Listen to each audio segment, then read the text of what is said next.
Hello बच्चों, आपको स्वागत है आपके अपने चैनल द नॉलेज हब में। आज के वीडियो में हम बात करेंगे और एक नए टॉपिक की, जो कि है इलेक्ट्रोमैग्नेटिज्म। इस टॉपिक में से बहुत कुछ चीज़ें हैं जो हमें सीखनी है और बहुत नया कॉन्सेप्ट है और आप लोगों के लिए। और एक इस कॉन्सेप्ट को अगर हम पकड़ के चलते हैं ना, तो हमें 11th मेनली 12th में हमें कोई भी दिक्कत नहीं होगी अगर आप साइंस ले रहे हो। और बड़ा ही मज़ेदार सा सब्जेक्ट है, बड़ा सा ही मज़ेदार सा टॉपिक है, उसको पहले हम समझते हैं।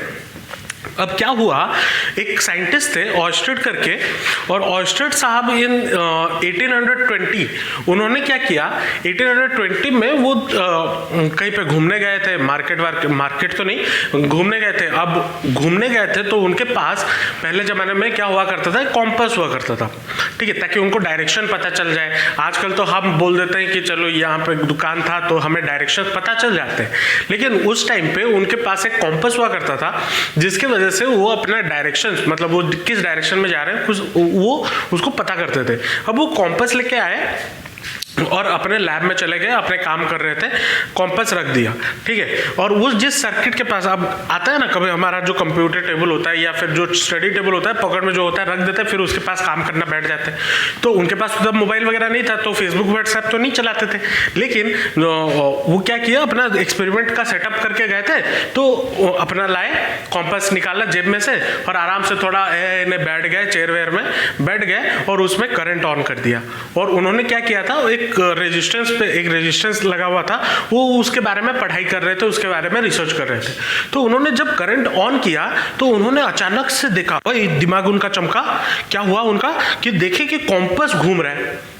तो वो पागल हो गया, अबे मैं तो करंट ऑन किया, ये कंपास क्यों घूम रहा है, इसको तो मैंने कहीं घुमाया भी नहीं, ये तो अपने जगह पे रखा हुआ है, तो ये कैसे घूम रहा है। तो उन्होंने जब उस पर फर्दर स्टडीज किया और फर्दर अपना पढ़ाई को कंटिन्यू किया और रिसर्च चालू रखा कि वो उनके दिमाग में घर कर गया था। अब अगर घर कर गया था तो उसके ऊपर उनको रिसर्च भी करना था। तो जब रिसर्च किया तो उन्होंने क्या देखा कि जब हम करंट फ्लो करवाते हैं तो उसमें से मैग्नेटिक फील्ड रिलीज होता है। अब मैग्नेटिक फील्ड उन्हें कैसे पता चला मैग्नेटिक फील्ड रिलीज हो रहा है, क्योंकि जो नॉर्मल कॉम्पास है वो कब आपको डिफ्लेक्शन कब होगा, जब आप किसी डायरेक्शन में जा रहे हो तो डायरेक्शन की वजह से वो डिफ्लेक्शन होगा। जनरली तो वही होता है ना, क्योंकि जो कॉम्पास होता है वो हमारे अर्थ के मैग्नेटिज्म के ऊपर बेस्ड है।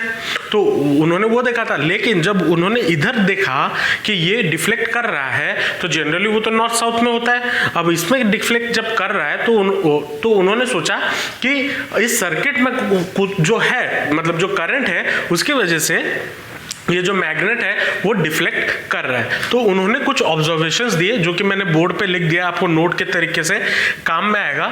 क्या उन्होंने क्या देखा, जब करंट नहीं था उस पे, ठीक है, मतलब जब सर्किट में करंट नहीं था तो कुछ डिफ्लेक्शन नहीं हो रहा था। तो उन्होंने पहले क्या बोला, when there is no current in the circuit the magnetic needle points in north south direction.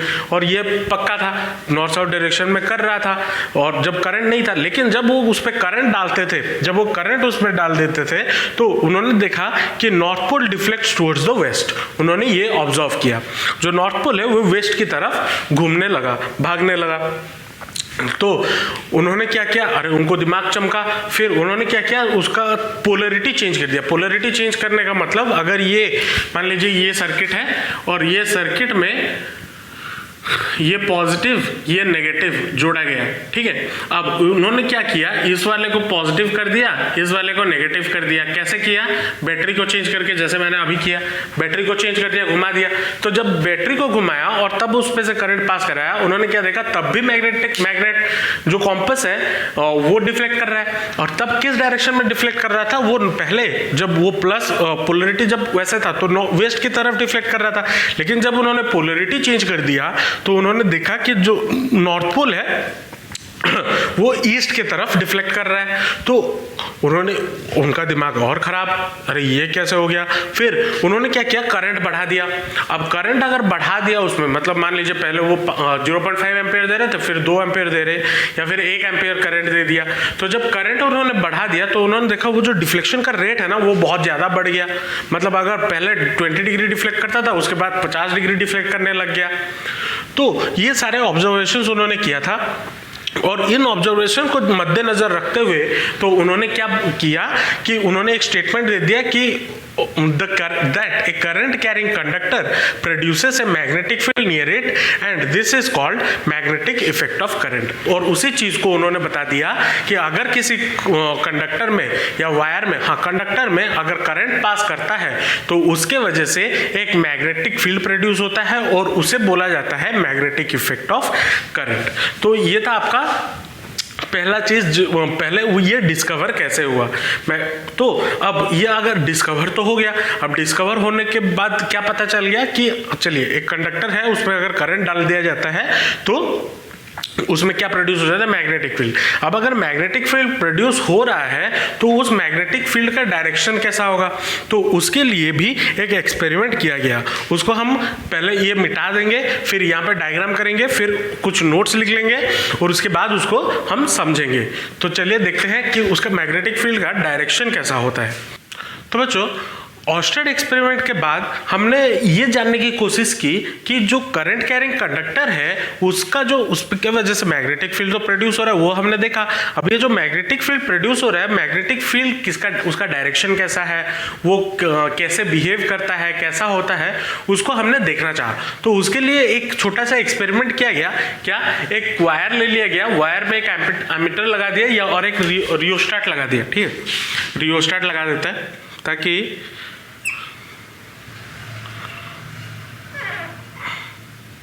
एक रियोस्टेट लगा देते हैं ताकि हम करंट को चेंज कर पाए। ठीक है, ये करवा दिया और एक कार्डबोर्ड ले लिया, कार्डबोर्ड को होल किया, उसके अंदर से वायर को डाल दिया। अब अगर ये कार्डबोर्ड हो गया, मान लीजिए अगर ये आपका बुक है, ये अगर कार्डबोर्ड हो गया तो इसके अंदर जो वायर डाला गया वो ऐसे परपेंडिकुलरली डाल दिया गया। ठीक है, अब परपेंडिकुलरली डाल के उसको कनेक्ट कर दिया गया एक सर्किट से, या फिर एक बोल सकते हो एक बैटरी से कनेक्ट किया, रियोस्टेट से कनेक्ट किया, एमीटर से कनेक्ट किया। और वो जो कार्डबोर्ड के ऊपर उन्होंने चारों तरफ यूनिफॉर्मली स्प्रिंकल कर दिया क्या, आयरन फिलिंग्स को।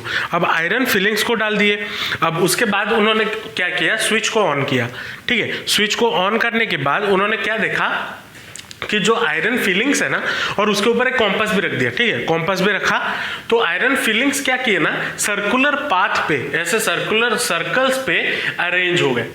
ठीक है, सर्कल्स पे अरेंज हो गए। कितना अच्छा हो रहा होगा ना, कितना अच्छा दिख रहा होगा सर्कल्स पे। आप जब बड़े हो जाओगे, जब लैब्स वगैरह में जाओगे तो ये देखोगे तो अरेंज हो जाते हैं, सर्कल्स में अरेंज हो जाते हैं। और सर्कल में जैसे ही अरेंज हो गए तो उन्हें मैग्नेटिक फील्ड लाइंस मिल गया। तो मैग्नेटिक फील्ड, और उन्होंने क्या ऑब्जर्व किया इसमें से, ये जो मैग्नेटिक फील्ड लाइंस है ना वो परपेंडिकुलर है वायर से। मतलब अगर ये मान लीजिए आपका कार्डबोर्ड था और इसके ऊपर आयरन मतलब ऐसे वायर था, तो अगर आप इस तरफ से देखो तो ऐसे अगर आप देखो तो जो सर्कल्स है ना या मैग्नेटिक फील्ड लाइंस थे वो ऐसे ऐसे बन रहे थे।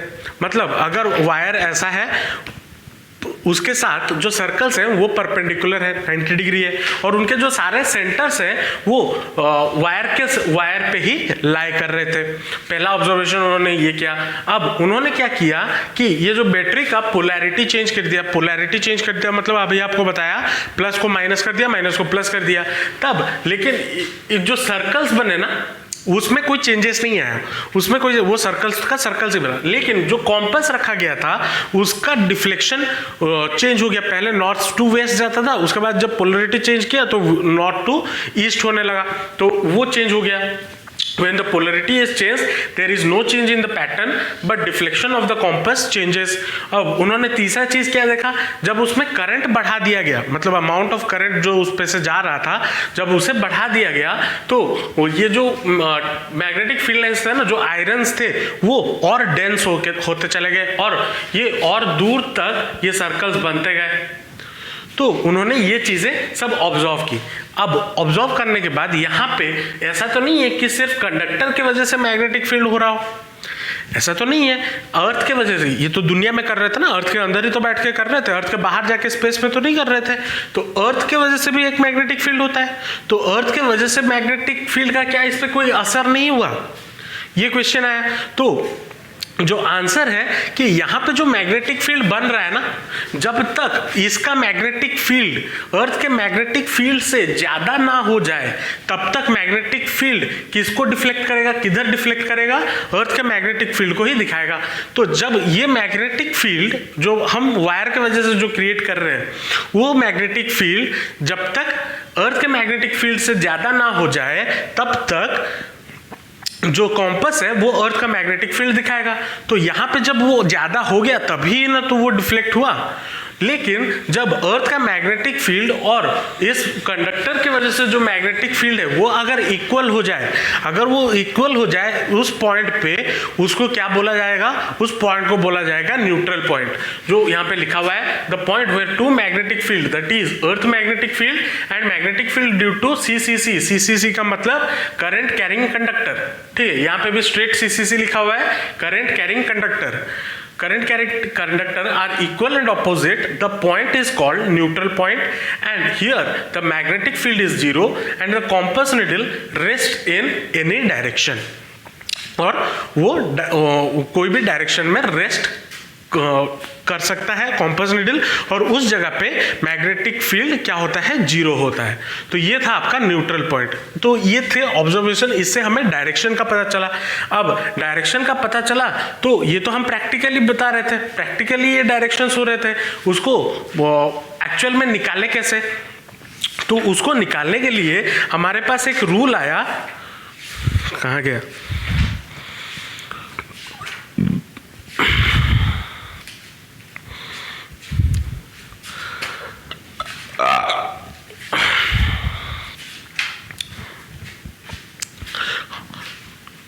तो हमारे पास एक रूल आया जो कि था राइट हैंड थंब रूल। अब राइट हैंड थंब रूल क्या होता है, अब मान लीजिए, इसको मैं बता देता हूं, अगर ये मान लीजिए आपका कंडक्टर है, ये पेन आपका कंडक्टर है, और ये कंडक्टर को अगर मैं ऐसे पकड़ता हूं, ठीक है, ऐसे फिस्ट बंद ऐसे अगर पकड़ता हूं, तो अगर ये कंडक्टर है और कंडक्टर का डायरेक्शन मतलब करंट का डायरेक्शन अगर ऊपर की तरफ हुआ, ठीक है, करंट का डायरेक्शन अगर ऊपर की तरफ हुआ और जिस डायरेक्शन में करंट है उसी डायरेक्शन में मेरा थंब है, ये एजम्पशन है, जाके पकड़ मत लेना जिसमें करंट जा रहा हो, कंडक्टर को झटका लगेगा फिर नानी याद आ जाएगी, ये एजम्पशन है, ये ऐसे हम बनाए गए अपने कन्वीनियंस के लिए, हमारे लिए ये चीज बनाया गया ताकि हमें कन्वीनियंट हो और उसका डायरेक्शन निकाल सके। तो करंट कैरिंग कंडक्टर पे अगर हम उसको ऐसे पकड़ते हैं और ये हमारा थंब है, थंब क्या है, जो इस डायरेक्शन में करंट फ्लो कर रहा है, तो अगर इस डायरेक्शन ऊपर के डायरेक्शन में करंट फ्लो कर रहा है तो जिस डायरेक्शन में आपका फिंगर को आप क्रॉल कर सकते हो या क्रॉस कर सकते हो उसी डायरेक्शन में आपका मैग्नेटिक फील्ड प्रोड्यूस हो रहा होगा। अगर मान लीजिए ये आपका कंडक्टर है, करंट का डायरेक्शन ऐसे है, तो आपका मैग्नेटिक फील्ड कैसा होगा, ऐसा होगा। और अगर मान लीजिए करंट का डायरेक्शन मैंने उल्टा कर दिया मतलब करंट अभी नीचे जा रहा है, तो अगर ये करंट नीचे जा रहा है तो थंब मेरा कहाँ जाएगा, नीचे, तो हमारा मैग्नेटिक फील्ड का डायरेक्शन कैसे होगा, ऐसे, पहले कैसे होता था, ऐसे, फिर क्या हुआ, ऐसे। अब ये भी सब, ये तो एक रूल हो गया कि हम इस रूल से हम मैग्नेटिक फील्ड निकाल सकते हैं। अब मैग्नेटिक फील्ड को निकालने के लिए हमने और एक दूसरा लॉ भी बनाया जिसको हम लूप रूल भी बोलते हैं या फिर क्लॉक रूल भी बोलते हैं। अब इस क्लॉक रूल को समझने के लिए हमें और एक एक्सपेरिमेंट देखना होगा, उसके बाद हम उस क्लॉक रूल को समझेंगे। तो मैं ये मिटा देता हूं, फिर हम क्लॉक रूल को समझेंगे, ठीक है। तो बच्चों, जैसे मैं बात कर रहा था कि हमें क्लॉक रूल सीखना है, तो क्लॉक रूल्स के पहले हमें एक एक्सपेरिमेंट देखना है, क्या है, magnetic field due to current in the loop. अगर एक सर्कुलर, पहले हमने क्या देखा, एक स्ट्रेट वायर, अब दूसरा क्या किया, उस दूसरा जो एक्सपेरिमेंट हुआ वो स्ट्रेट वायर को हमने थोड़ा बेंड कर दिया, सर्कुलर फॉर्म में दे दिया। अब अगर सर्कुलर फॉर्म में दे दिया तो उसमें भी कार्डबोर्ड रख दिया, आयरन फिलिंग डाल दिया, तो उसमें हमने क्या ऑब्जर्व किया, तो हमने ऑब्जर्व किया जो करंट का, अब इधर से हम मैग्नेटिक फील्ड का डायरेक्शन तो निकाल सकते हैं। अब देखिए करंट ऐसे जा रहा है, ये प्लस है, ये माइनस है, ये प्लस है, ये माइनस है। अब ये अगर प्लस है और ये माइनस है, मैं इस हाथ से दिखाता हूं ताकि आपको दिख सके। प्लस है, करंट ऐसे जा रहा है, मतलब करंट का डायरेक्शन ऐसे, तो करंट का डायरेक्शन ऐसे, तो मैग्नेटिक फील्ड का डायरेक्शन कैसे होगा, अंदर की तरफ। तो ये देखिए अंदर की तरफ जा रहा है, ऐसे सर्कल से, मतलब ऐसे। अब इधर करंट का डायरेक्शन नीचे नीचे की तरफ, तो करंट का डायरेक्शन ऐसे, तो मैग्नेटिक फील्ड कैसे, ऐसे, तो ये ऐसे जा रहा है, ऐसे जाके ऐसे घूम के आ रहा है, आपको दिख रहा है ना, इसलिए ये ऐसे होता है। मैं आपको ऐसे दिखाने के लिए बनाया हूं, ऐसा नहीं होता, ठीक है। तो क्या देखा गया, जो बीच में मैग्नेटिक फील्ड का डायरेक्शन देखा इधर सेंटर में विद इन द वायर, वो स्ट्रेट लाइन में था और सारा एक दूसरे से पैरेलल थे और सेम डायरेक्शन में था। तो क्या देखा गया, with in the space between the wire the magnetic field lines are in the same direction. और उसके बाद क्या देखा गया, at the centre the magnetic field lines are along the axis of the loop and normal to its plane. तो plane से normal है, plane से नॉर्मल है और axis of the loop, axis of the loop मतलब ये centre, loop के centre में और सेंटर से बाहर जा रहे हैं। तो उसको देखते हुए तो सर हमने रूल बनाया जो क्लॉक रूल। और क्लॉक रूल में क्या है, अगर आप इस लूप को सामने से फेस कर रहे हो, ठीक है, आप अगर फेस कर रहे हो तो सामने से आपको ये कैसा दिखेगा, अगर ये पॉजिटिव, जैसे ये वाला अगर हम देखें तो करंट का डायरेक्शन ये है, अच्छा ये वाला कंडीशन इधर है, तो अगर ये वाला कंडीशन आप देख रहे हो और आप इसको फेस कर रहे हो तो आपका जो डायरेक्शन होगा, जो कॉइल का सामने वाला होगा वो आपका साउथ पोल होगा और जो कॉइल का पीछे वाला होगा ऑब्वियसली वो ऑपोजिट होगा, वो नॉर्थ पोल होगा। मैं आपको एक छोटा सा एग्जांपल दिखाता हूं।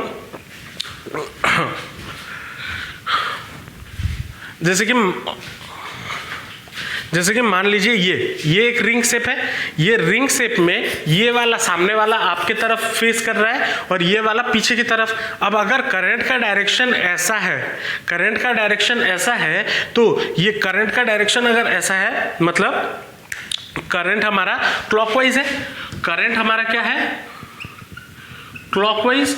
तो क्लॉकवाइज जब होता है, करंट का डायरेक्शन अगर क्लॉकवाइज होता है तो मैग्नेटिक फील्ड क्या होगा, साउथ। और अगर करंट का डायरेक्शन नॉर्थ मतलब ऐसे होता है एंटी क्लॉकवाइज, तो करंट का डायरेक्शन जब एंटी क्लॉकवाइज होगा, जो पोल सामने होगा वो होगा आपका नॉर्थ पोल। इधर क्या हो रहा है, करंट का direction, current is in anti clockwise direction. तो इसको हमने ऐसे नामकरण कर दिया और अपना कंफ्यूजन क्लियर कर लिया। हमने डायरेक्शन निकालना था, हमने डायरेक्शन निकाल दिया। तो ये याद रखना है, करंट जब क्लॉकवाइज हो तो आपको साउथ पोल मिलेगा और अगर करंट आपका एंटी क्लॉकवाइज हो आपको नॉर्थ पोल मिलेगा। ये आपको याद रखना है। तो ये थे आपके कुछ बेसिक अंडरस्टैंडिंग्स और बेसिक इंट्रोडक्शन टू इलेक्ट्रोमैग्नेटिज्म। हमने एक्सपेरिमेंट पढ़ा, 3 एक्सपेरिमेंट पढ़े, उसमें से हमने right hand thumb rule, clock rule ये सब सीखा, मैग्नेटिक फील्ड जनरेट होता है वो सीखा। अब जो नेक्स्ट वीडियो हमारा आएगा या नेक्स्ट वीडियो में हम जो पढ़ेंगे वो होगा एक सोलेनॉइड की वजह से। अब सोलेनॉइड क्या होता है उस क्लास में हम समझेंगे, सोलेनॉइड की वजह से मैग्नेटिक फील्ड कैसा होता है, हम एक मैग्नेट कैसे क्रिएट कर सकते हैं बाय यूजिंग करंट, वो सब के बारे में हम आगे पढ़ेंगे। अगर ये वीडियो में आपको मजा आया, इंटरेस्टिंग लगा तो एक लाइक जरूर कर दीजिए और अपने दोस्तों के साथ शेयर जरूर कीजिए, क्योंकि मैं अपने चैनल पर ऐसे वीडियोज डालता रहता हूँ ताकि आपकी पढ़ाई में पूरी की पूरी मदद मैं कर सकूँ।